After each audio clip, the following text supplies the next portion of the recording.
박정희는 누가 암살했나?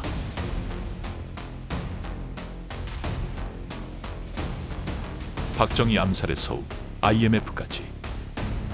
정통성 없는 전두환 정부는 미국의 요구를 수용함으로써 정권의 생존을 택했고, 박정희가 만들어 놓은 국가체제를 미국의 요구대로 모두 붕괴시켰다.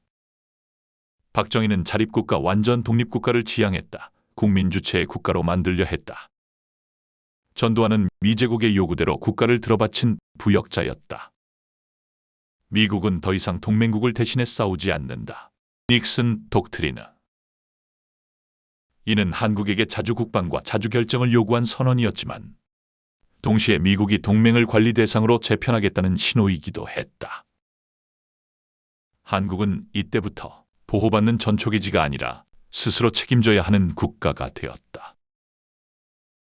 박정희, 자주를 실천하려 한 지도자.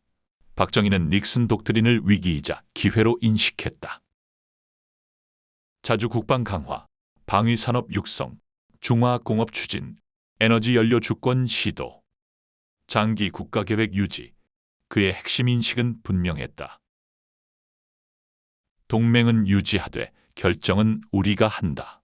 이 시기 한국은 완전한 자주국가는 아니었지만 자주를 실천하려는 방향성을 분명히 갖고 있었다. 미국의 인식, 한국은 아직 관리가 필요하다. 미국의 한국 인식은 달랐다. 한반도 안보, 불안정, 핵 확산 가능성, 급격한 체제 변화에 대한 우려. 미국은 한국을 완전한 자율국가라기보다 안정적으로 관리해야 할 동맹으로 보았다. 이 인식은 한국의 정치 안보 외교 전반에 지속적인 압력으로 작용했다. 1979년 내부 균열과 외부적 압력, 박정희의 암살. 1979년 박정희 대통령의 암살은 외부 세력의 직접 개입은 없었으나 외부 압박에 의한 환경은 조성되었다. 권력 내부의 붕괴로 발생했다. 그러나 분명한 것은 이것이다. 자주 노선은 지도자 개인에게 과도하게 의존했고 민주화 요구는 과열된 상태다. 제도화되지 못한 상방 대립 구조 상태였다. 그 공백은 곧바로 국가 위기로 이어졌다. 자주 실천의 시도는 여기서 중단된다. 광주와 미국은 광주 사태를 내부 문제로 치부했다. 1980년 광주에서 벌어진 살상 행각에 대해 미국은 직접 가담하지 않았지만 살상을 용인한 당사자인 것은 명백하다. 당시 미국의 판단은 명확했다. 한국은 아직 민주주로의 전환을 감당할 준비가 되지 않았다. 이 인식 속에서 광주의 비극은 질서 유지를 위한 내부 문제로 처리되었다. 이는 도덕적 판단이 아니라 냉전기 전략 판단이었다. 전두환 정부, 관리에 순응한 체제.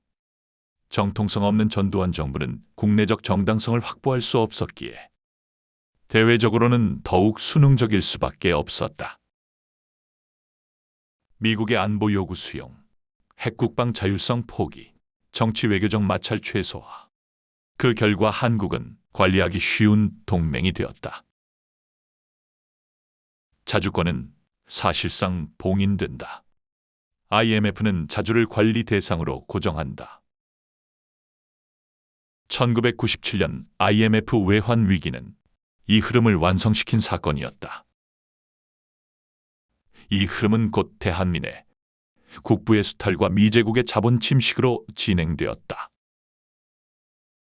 IMF 이후 한국은 국가가 결정을 내리는 구조에서 국제 규칙을 관리 집행하는 구조로 전환되었다. 이때부터 자주는 위험한 개념, 비현실적 발상, 시장에 반하는 사고로 취급된다. 자주는 국가 목표가 아니라 관리 대상이 되었다. 결론. 닉슨 독트린은 한국에게 자주를 요구했고 박정희는 자주를 실천하려 했다. 그러나 미국은 한국을 완전한 자율국가가 아닌 관리가 필요한 동맹으로 인식했다. 그 과정에서 박정희는 암살되었고 광주의 학살은 냉전 질서 속에서 용인되었다. 정통성 없는 전두환 정부는 미국의 요구를 수용함으로써 정권의 생존을 택했고, 박정희가 만들어 놓은 국가체제를 미국의 요구대로 모두 붕괴시켰다. 박정희는 자립국가, 완전한 독립국가를 지향했다. 국민주체의 국가로 만들려 했다. 근면, 자조, 협동. 전두환은 미제국의 요구대로 국가를 들어바친 부역자였다.